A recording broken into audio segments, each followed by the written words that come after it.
তোমরা সবাই ভোকাবিউলারি মুখস্থ করো। আজকে আমরা দেখাবো ভোকাবিউলারি মুখস্থ না করেও কিভাবে সিনোনিম অ্যান্টোনিমে এক্সপার্ট হওয়া যায়। সো তুমি ভিডিওটি মনোযোগ দিয়ে দেখো, এইভাবে প্র্যাকটিস করো, আশা করি তুমি হয়ে যাবে dictionary. So let's get started. ধরো আমরা নেলসন ম্যান্ডেলা সম্পর্কে পড়েছি, এখানে বলছে গাইডেড। তো আমার গাইডেড এর সিনোনিম দরকার, অ্যান্টোনিম দরকার। So listen to what I say and be attentive in this class. Okay, guided মানে হচ্ছে কি, প্রথমে বাংলা টানবা। গাইডেড মানে নেতৃত্ব দেয়া, কি করা, নেতৃত্ব দেয়া। আচ্ছা, নেতৃত্ব দেয়া মানে কি, কাউকে লিড দেয়া। আমরা কথা কথায় বলি এই টিমটা কে লিড দিবে, বলি না, তার মানে নেতৃত্ব দিবে।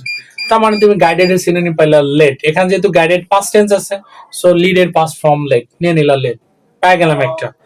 নেতৃত্ব দেয়া মানে কি, পরিচালনা করা। পরিচালনা করা ইংলিশ কি আমরা জানি না। ধরো আমরা জানি যে পরিচালনা করা মানে কন্ডাক্ট বোঝায়, ডিল বোঝায়। আবার ডিরেক্টরের কাজ কি, পরিচালনা করা। এখানে আছে গাইডেড, তুমি লিখবা ডাইরেক্টেড। কি বুঝতে পারছি? তার মানে আমার সিনোনিম বের করা হয়ে গেছে। এবার অ্যান্টোনিম বের করব। অ্যান্টোনিম বের করার হচ্ছে একেবারে সহজ নিয়ম। যদি না পারি আমরা প্রিফিক্স যোগ করে করব। প্রিফিক্স বলতে কি বোঝায়, ইন, আন, ডিজ, নন, এগুলো দিব, হয়ে যাবে। ধর এখানে বলছে গাইডেড, গাইডেড এর সাথে আমি প্রিফিক্স যদি করি, in guide, un guide, dis guide, mis guide, কোনটা ভালো লাগে?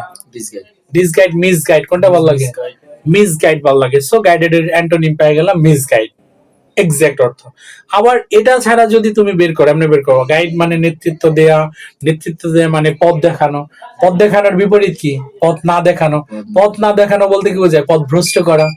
পথ ভ্রষ্ট করা মানে কি, তাকে জীবনটাকে একটু হেলিং করে দেয়া। তখন তুমি পেয়ে গেলা পথ ভ্রষ্ট করা। সেইভাবে তুমি লিখতে পারো, টেনে টেনে বের করবো। আর যখন পাবা না, তখন তোমার কাজ হচ্ছে প্রিফিক্স যোগ করে করা। ধরে এরপর বলছে অ্যাপার্থিট। অ্যাপার্থিট মানে বৈষম্য। অ্যাপার্থিট মানে কি, বৈষম্য। আচ্ছা, বৈষম্যর সিনোনিম ধরো পারো না, কি, তখন তুমি অ্যান্টোনিমে দৌড় দিবা। বৈষম্যর বিপরীত বাংলা বলো আগে। বৈষম্যর বিপরীত কি, সমান। সমান, তাই সমান ইংলিশ কি, ব্যালেন্স, ইকুয়াল। এই পাই গেলা ইকুয়াল, পাই গেলা ব্যালেন্স।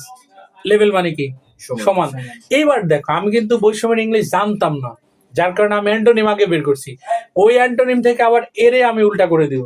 সমান বলছো, ব্যালেন্স বলছো, ব্যালেন্সের সাথে প্রিফিক্স লাগিয়ে দাও। ইমব্যালেন্স, আনব্যালেন্স, ডিসব্যালেন্স, কোনটা ভালো লাগে? ইমব্যালেন্স ভালো লাগে। সো পাই গেল ইমব্যালেন্স। তার মানে ইমব্যালেন্স মানে হচ্ছে বৈষম্য। বুঝি নাই?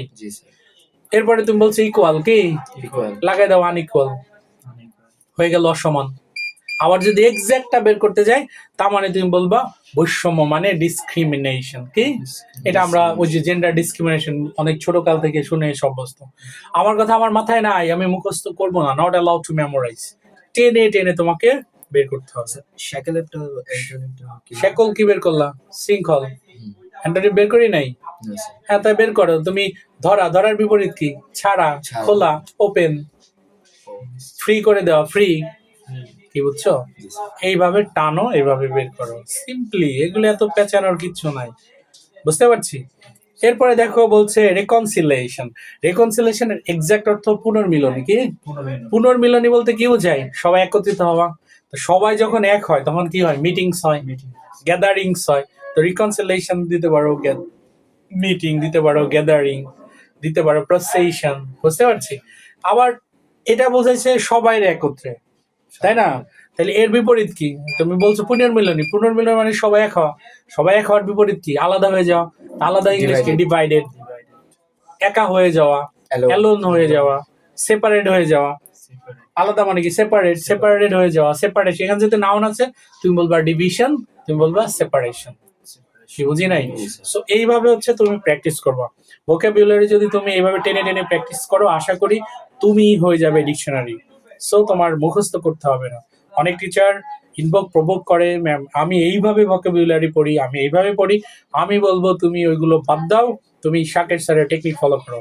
সো আশা করি এভাবে তুমি প্র্যাকটিস করতে থাকলে তুমি হবে সেরা সেরা। This will do for the day. Until then, আল্লাহ হাফেজ।